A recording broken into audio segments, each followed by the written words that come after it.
Existe um caminho para a distância, para o virtual, e a gente está explorando isso, mas eu concordo com a Joyce que eu acho que o futuro é híbrido, é a gente ter várias estratégias para os nossos vários objetivos. Olá a todos e a todas, sejam bem-vindos ao FIS Talks, aqui da iniciativa FIS. E para esse papo nosso, a gente tem dois convidados muito especiais. Joyce Barreto, gerente de ensino do Hospital Albert Einstein, e Tomás Couto, médico do Laboratório de Simulação. Sejam muito bem-vindos ao FIS Talks Educação. É um prazer imenso estar recebendo vocês e queria agradecer vocês disponibilizarem um tempinho de vocês para ter esse papo com a gente. Muito obrigado, é um prazer estar aqui. Obrigada, é um prazer também estar aqui participando do FIS.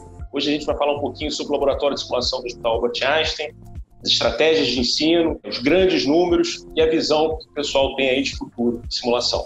Joyce, vou começar com você. O Laboratório de Simulação do Einstein foi inaugurado em 2007, então tem um tempo grande aí já de trabalho. E eu queria que você falasse um pouquinho para a gente como é que foi a inserção do laboratório dentro da estratégia de ensino do hospital. A criação do centro se deu por uma visita da nossa alta liderança no passado, nessa época, 2005, 2007, a um hospital em Israel, Shain Shiba, e com isso eles conheceram um centro de simulação de lá e como esse centro colaborava nessa cultura de qualidade e segurança. Ao retorno para o Brasil, aqui para São Paulo, eles já voltaram com essa ideia, então o centro já se fundou muito nessa base, com essa premissa de atender prioritariamente os colaboradores e de melhorar a qualidade de segurança dentro do próprio hospital. Tomás, pensando nesse tipo de coisa, a introdução do laboratório de simulação, a gente sabe que sempre teve também um pouquinho de resistência dentro das grandes instituições do tempo que o profissional acaba perdendo, fazendo essa capacitação, fazendo esse treinamento. Vocês podem falar para a gente um pouquinho como é que foi a aceitação dos profissionais quando se iniciaram os programas de treinamento, iniciaram os programas de capacitação? Quando a gente lida com educação continuada, é bem diferente de lidar com o aluno, Porque para o aluno, o treinamento de simulação é algo que é esperado, que é antecipado, é algo que é muito bem-vindo. E às vezes na educação continuada, você tem um pouco de resistência. As pessoas têm que equacionar o custo, de ter as pessoas treinando no centro de simulação.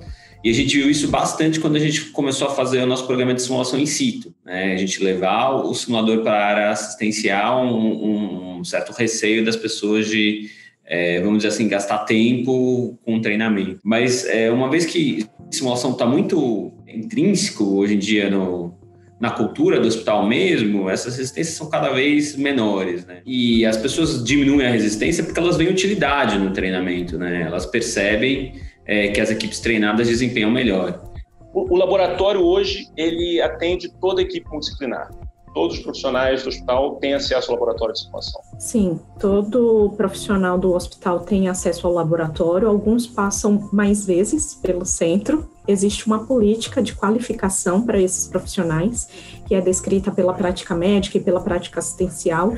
Então, os profissionais eles já sabem no que eles precisam ser qualificados e a gente os convoca para esses treinamentos que tem foco na metodologia de simulação, para a parte mais prática desses treinamentos avançados. O centro de simulação ele já nasceu multiprofissional, porque ele veio já da educação continuada, de como era feito em Israel. A gente teve até uma consultoria com eles antes de inaugurar. Então, a gente desde sempre a gente faz atividades multiprofissionais. A gente primeiro começou a fazer multiprofissional, para depois, quando o centro começou a expandir, a gente começou a atingir outros públicos além dos nossos colaboradores. A gente começou a lidar com faculdade de enfermagem, escola técnica, agora faculdade de medicina, e daí a gente começou a fazer as coisas uniprofissionais. Então, é o contrário do que acontece na maioria dos centros de simulação. E o centro, hoje, ele treina por ano em torno de 14 mil profissionais.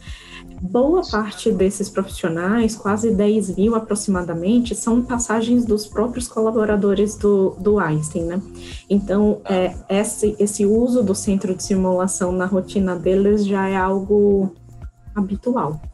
Dentro do hospital, como é que foi esse processo inicial e como é que ele é hoje? Capacitação da equipe docente, o pessoal que aplica os conteúdos de simulação dentro do hospital. Primeiro que realmente você tem que desconstruir um pouquinho a maneira como as pessoas estão acostumadas a lidar, Até o próprio papel do docente, Isso na simulação e em qualquer metodologia ativa, a gente tem que ter uma diferença, uma mudança de paradigma, né? Então, isso já é um desafio. E outra coisa que é um desafio é a quantidade de gente que a gente tem que capacitar, porque ainda quando você está num centro universitário, você tem aquele X número de professores, você capacita eles ficam um tempo, você tem uma rotatividade, mas não é tão grande quanto a rotatividade que você tem num hospital. E acho que também um outro desafio que eu vejo que a gente tem com os facilitadores foi, né, Tomás, ao longo do tempo, trazer soft skills de uma forma mais forte para eles. A nossa instituição, ao longo do tempo, tem priorizado cada vez mais os soft skills, né, para todos os colaboradores e treinamentos de diversas formas, e a gente precisa trazer isso para o centro de simulação. Então, a gente sempre falou de liderança, comunicação, tomada de decisão. Então, eu preciso que o cardiologista, que o neurologista também seja capaz de discutir tomada de decisão, consciência situacional, liderança, que não é algo, às vezes, tão habitual na formação dele. Então, a gente precisa munir ele dessa informação quando ele chega no centro, né? Um pouco de instrutores de vocês, eles trabalham de forma exclusiva no laboratório? Não, a gente tem um modelo em que a maioria dos nossos facilitadores, eles têm suas atividades, sejam de ensino, suas atividades assistenciais, e eles vêm para cursos, para projetos específicos. É muito comum, quando a gente está aplicando um treinamento, um programa, a gente vê algumas pessoas que se destacam e fala assim, essa pessoa está ticking all the boxes aqui, interessante, tem um perfil legal.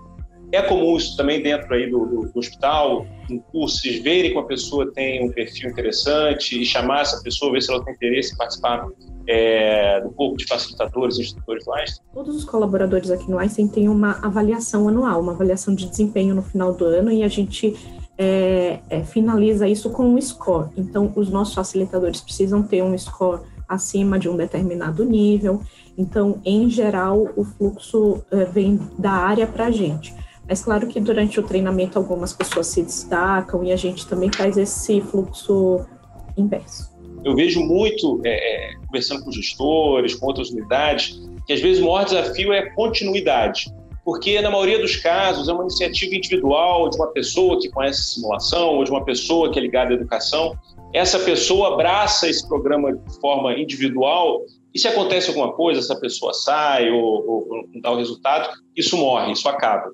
Mas quando você tem uma instituição que bota isso dentro do planejamento estratégico mesmo dela, fica mais fácil porque os fundamentos já estão ali dentro. Você já tem lá o perfil já traçado, a maneira de trabalhar e etc. Então as coisas rodam, independente das pessoas, né, que estão ali envolvidas, porque é uma iniciativa institucional. A gente tem, desde antes da abertura, né, do centro de simulação, esse apoio institucional, e eu acho que esse é um grande diferencial nosso. Realmente, esse apoio da alta liderança para a continuidade, para o investimento que o centro de simulação precisa, é fundamental.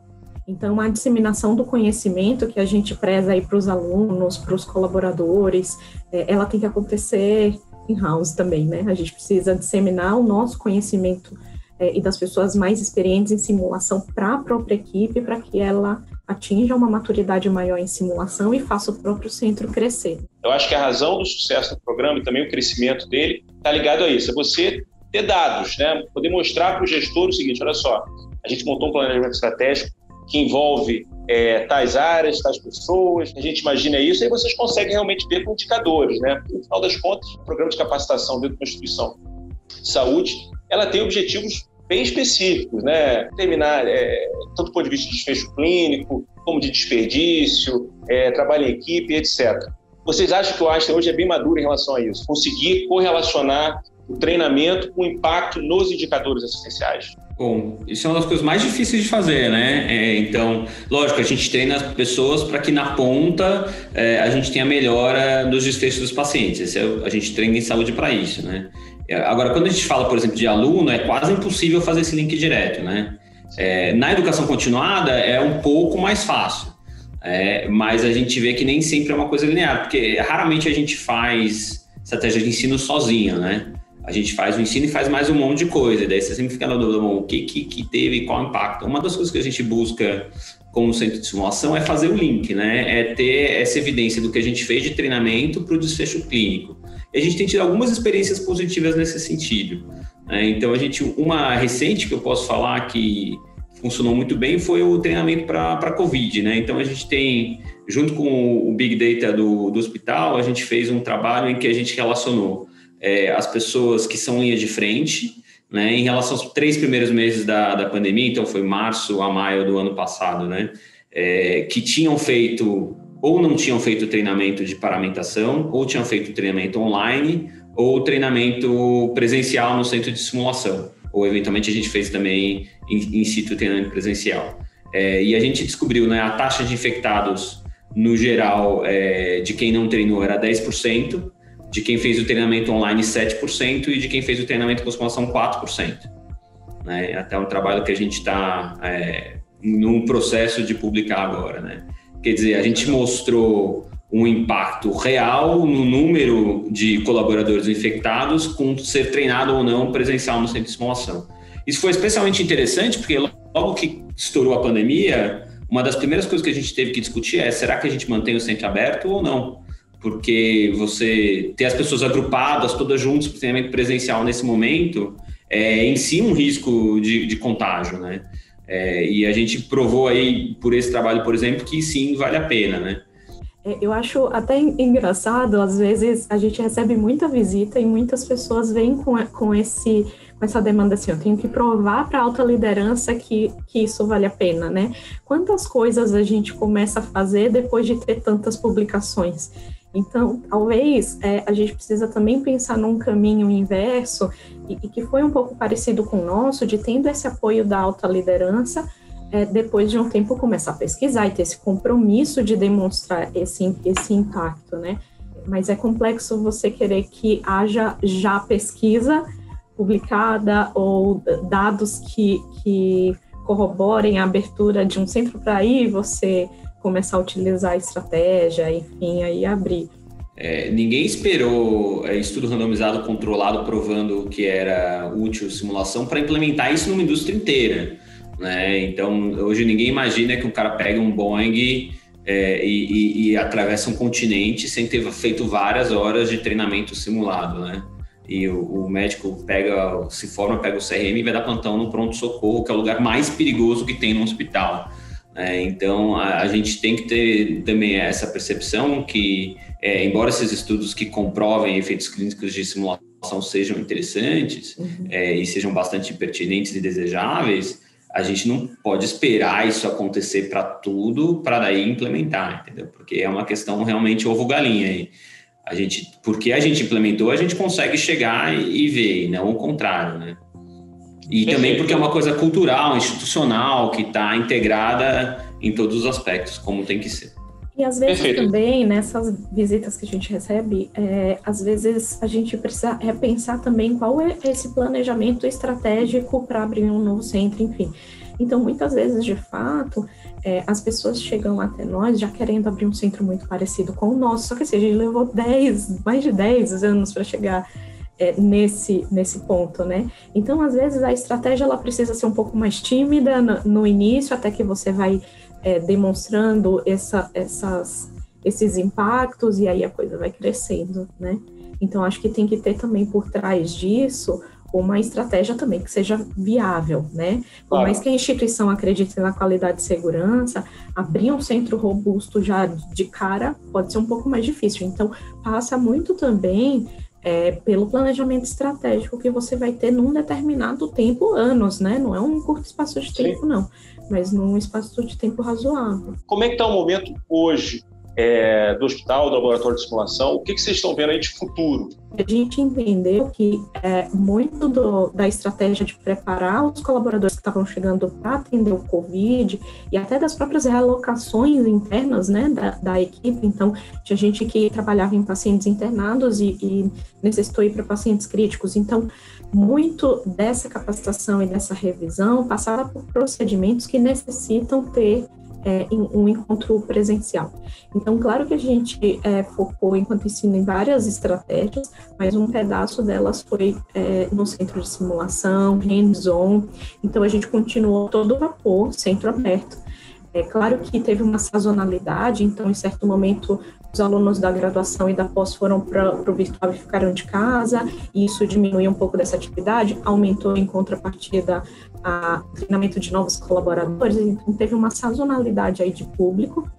E aí, no meio do tempo, né, desde o meio do ano passado, a gente começou a implementar a telesimulação, que eu acho que é um capítulo à parte, a gente pode falar um pouco mais disso na sequência, mas para que também desse vazão ao treinamento desses alunos que estavam à distância, tem funcionado super bem.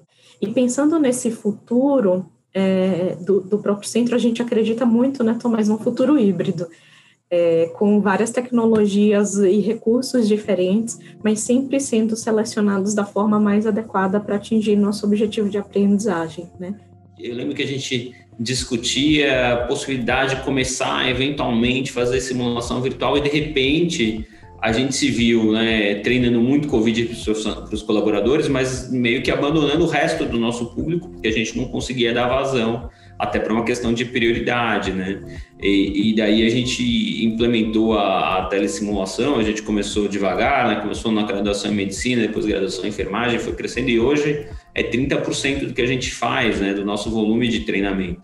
E acabou permitindo que a gente tivesse treinamentos com públicos que geralmente a gente nem conseguiria atingir, né? Então, gente de fora de São Paulo, que eventualmente a gente consegue trazer o método. Lógico, adaptando que cenários e que objetivos educacionais eu consigo por esse método. Não são todos que a gente consegue fazer, mas alguns eles transferem muito bem, né? E até, por exemplo, pensando, eu tenho um projeto agora que a gente vai treinar as pessoas de telemedicina via telesimulação. Quer dizer, uma coisa que faz todo sentido, é a melhor plataforma para eu treinar isso, né? Então, acho que essa adaptação também mostra que existe um caminho para a distância, para o virtual, e a gente está explorando isso, mas eu concordo com a Joyce que eu acho que o futuro é híbrido, a gente ter várias estratégias para os nossos vários objetivos. Eu queria agradecer demais o papo com vocês, eu acho que tem uma série de assuntos que a gente pode depois explorar mais, que acho que seriam capítulos exclusivos para cada um deles. Perfeito, muito obrigado a todos aí por assistirem. A gente também agradece o convite, a participação. Foi um bate-papo muito, muito gostoso sobre simulação e espero que agregue e ajude outras pessoas aí que vão ouvir e nos assistir. Queria também agradecer você que está assistindo a gente. Lembrar que se você quer saber um pouquinho mais sobre o FIS Talks, saber um pouquinho mais sobre a iniciativa FIS, acesse as nossas redes sociais, o descritivo está aqui embaixo. Marca o sininho para você ter acesso a todos os conteúdos nossos. Gente, muito obrigado e até a próxima.